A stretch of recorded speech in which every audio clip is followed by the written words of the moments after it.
Welcome back to Movie Recap. Today I'm gonna show you a 2013 Australian-Singaporean psychological suspense war film called Canopy. Spoilers ahead. Sit back, relax and enjoy the video. The movie starts in a forest somewhere in Singapore, February 9, 1942. There are many different kinds of tall and short trees that can be seen.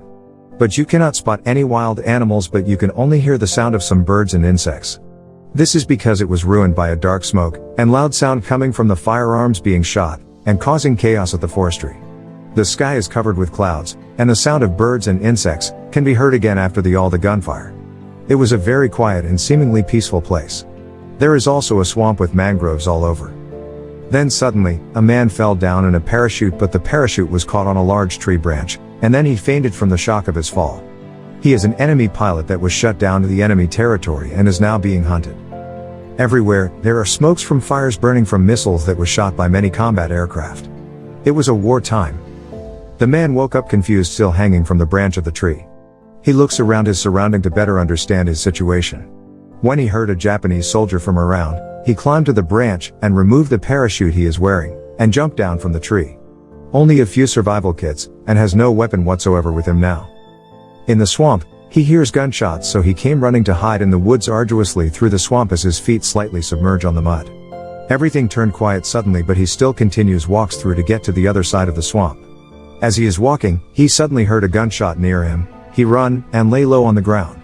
When he looked up, he saw a man in military uniform walking and talking to each other there.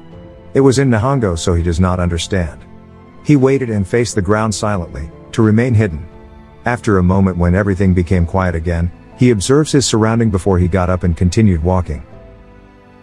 When he found a good spot, he opened his kit, and then removed the branch from his shoulder. He proceeds to inspect the things that are in the kit to see the things he can use to survive. He got a map, a water pouch, matches, knife, compass, and other things that he can use later. Hearing a gunshot near his location, he hid his things back in the kit and moved again. What high pain tolerance he has. He is standing looking at the ground and not moving, hiding under the canopy of large trees. When he continued walking, he heard the sound of a plane from above. He walks and walks, passing through all the shrubs and trees. There he saw a lake. After fainting and walking, he is really thirsty. He drank the water there and then washed his face. After that, he took his water pouch and filled it with water for his later use. A loud gunfire and an airplane can be heard again. He continued walking in the forest, struggling to go down a hill and then climb again. Walking on mountains is not an easy feat. Not only are there high slopes, the grasses are also almost as tall as him. As he was passing through, he can see papers with Japanese flags and words written there everywhere. He still continues to walk, although the sun is about to set, and the forest is turning dark. Nighttime came, but he is still walking around while looking at his compass. He is able to arrive at a roadside when suddenly, a light appeared, and men are marching fast. He runs hurriedly to hide back in the forest, always looking back, afraid of getting caught. He is so nervous that he can't even run properly. Out of the blue, he bumped into another man who is also running away. Seeing the man, Khan is ready to pounce on him, but the man asked him to stop. They distanced themselves, remaining vigilant from each other. The man in blue uniform said that he is a Chinese. Khan calmed down after hearing this, when all of a sudden, they heard slowly troops approaching, so they jumped to the grass to hide.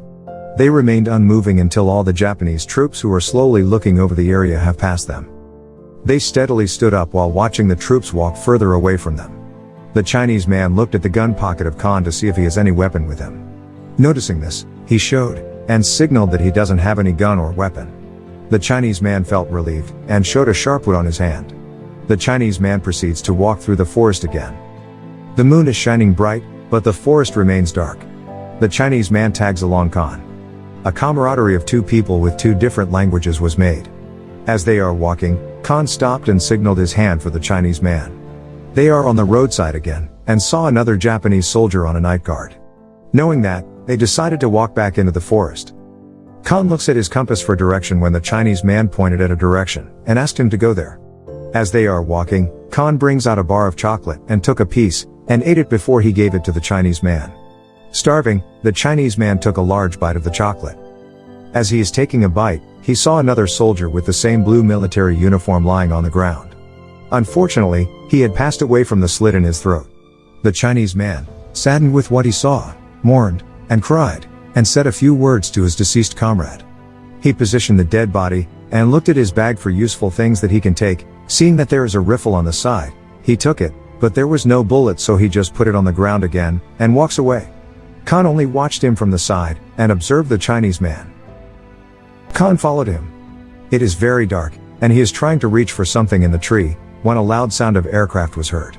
He stopped what he was doing, and walked in the direction the Chinese man did.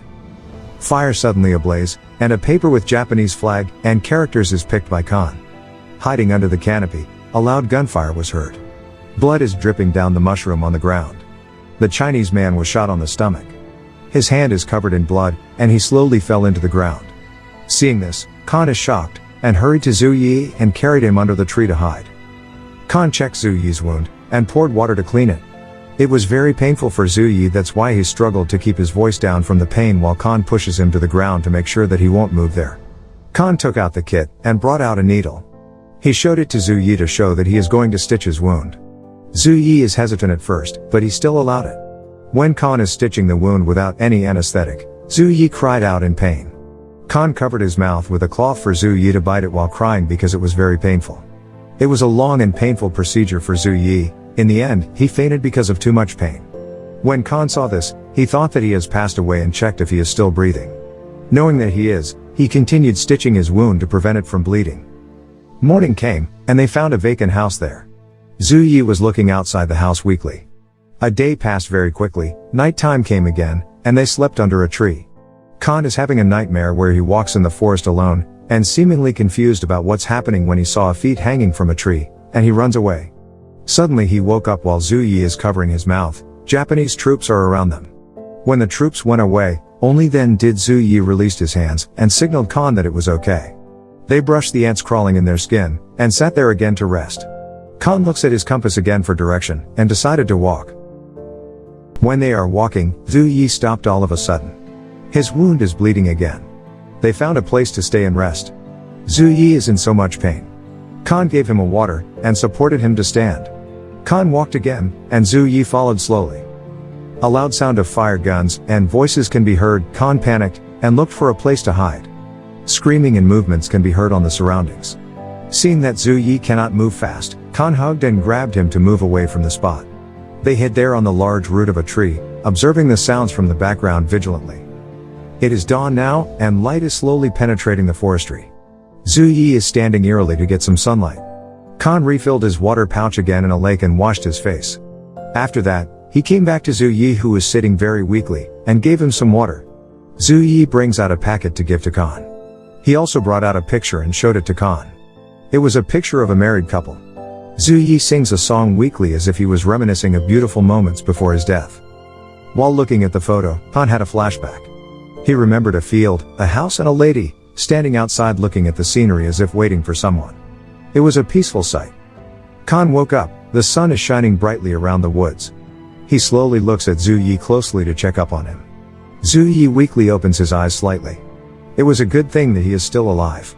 Zhu Yi slowly opened his eyes, adjusting his eyesight to the light. He is growing weaker and weaker by the day. Zhu Yi has tears in his eye while he looks at the surrounding and then to Khan.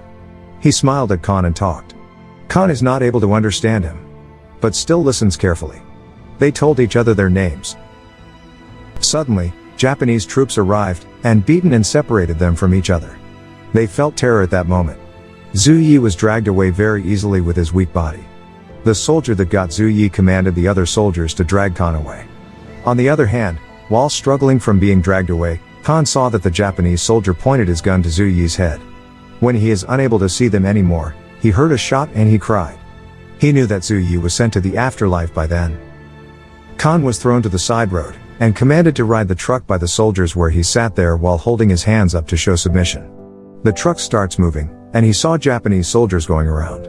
While riding the truck, he remembers his time when he was still riding his own back in his hometown. The movie ends with a man standing still in the middle of a prairie. This movie tells us about the struggle of a soldier at the enemy territory, bearing the loneliness and hardships of survival, and that although we cannot understand people because of language barrier, we still can be a comrade to each other to achieve a single goal. Thank you for watching. Subscribe for more videos like this to help the channel out. Have a nice day.